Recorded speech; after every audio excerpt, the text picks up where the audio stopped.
Hello बच्चों, 12th class bio segment में आपका चैप्टर चल रहा है ह्यूमन फर्टिलाइजेशन, जिसमें आपने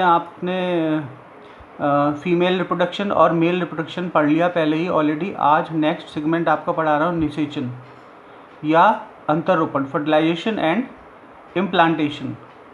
तो इसमें स्त्री तथा पुरुष के मैथुन के समय शुक्राणु गतिशील होते हैं, अतः तैरते हुए गर्भाशय ग्रीवा से होते हुए गर्भाशय में प्रवेश करते हैं। यहाँ से शुक्राणु अंडवाहिनी के संकीर्ण पथ एवं तुम्बिका एम्पुला के संधिस्थल पर पहुँच जाते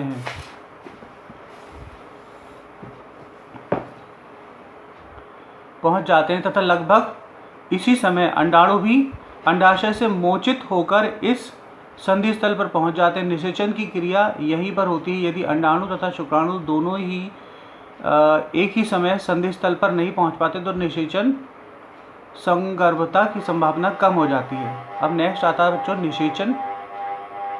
निषेचन वह क्रिया है जिसमें मादा युग्मक अंडाणु तथा नर युग्मक का समेकन या युग्मनज बनाने के लिए होता है। निषेचन एक ऐसी जटिल प्रक्रिया है जो दो कोशिकाएं एक दूसरे को पहचानते हुए एक दूसरे के करीब पहुंचकर आपस में समेकित होती हैं। निषेचन एक ऐसी जटिल प्रक्रिया है जिसमें दो कोशिकाएं एक दूसरे को पहचानते हुए एक दूसरे के समीप पहुंचकर आपस में समेकित होती हैं।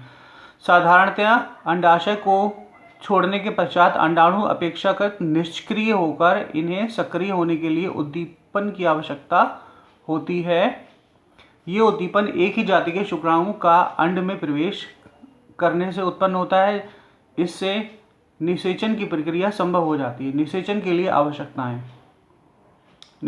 आवश्यकताएं ये आपके सामने है।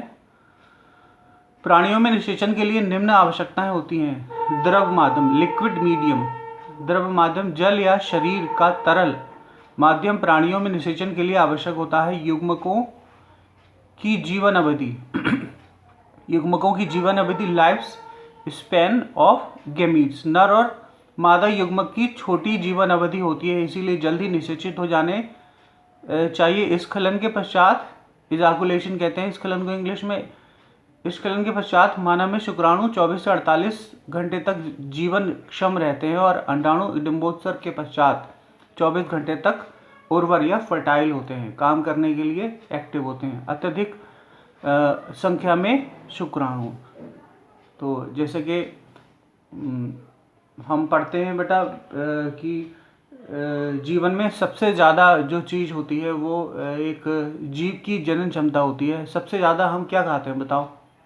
अगर हम भोजन की बात करें, सबसे ज़्यादा हम बीज खाते हैं और हर एक बीज से एक नया पौधा विकसित होता है। हमारे हाथ में एक रोटी होती है, एक रोटी में आप बताइए कितने गेहूं के दाने हो सकते हैं और हर एक दाने से एक नया पौधा विकसित हो जाता है। तो जीवन में हम सबसे ज़्यादा जो चीज़ खाते हैं, दाल चावल गेहूं, वो सब बीजों का बना होता है, इसलिए सबसे ज़्यादा हम बीज खाते हैं और बीज हमारे भोजन स्रोत हैं और बीज ही अनाज के स्रोत है और बीज ही फसल के स्रोत है। तो सोचिए कि किसी भी जीव में, चाहे वो जंतु हो या पौधा, उसमें जनन क्षमता कितनी ज़्यादा प्रभावी है, कितनी ज़्यादा एक्टिव है कि कितने बीज खाने के बाद भी फसल की कभी कमी नहीं होती और फसल लगातार बढ़ती रहती है।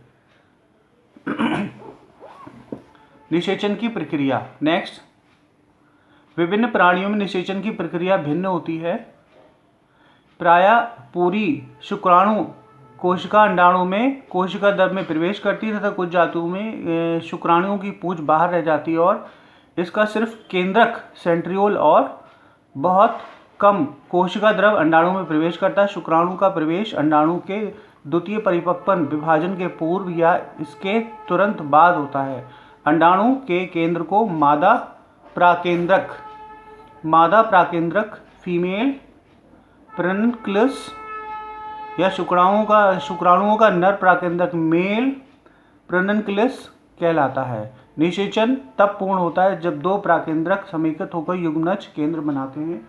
निषेचन के दौरान निम्न प्रक्रियाएं होती हैं। शुक्राणु का अंड की ओर, फर्टिलाइजेशन, रसायन अनुचालन, शुक्राणुओं की गतिशीलता, कैपेसिटेशन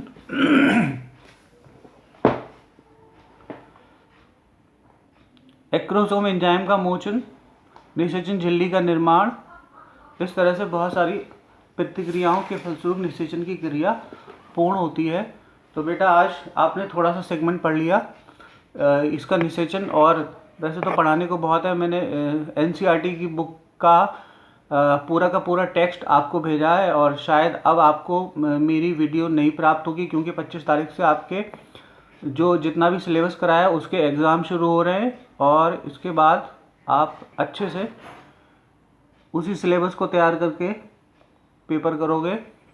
पेपर के लिए सभी बच्चों को ढेर सारी शुभकामनाएं। All the best.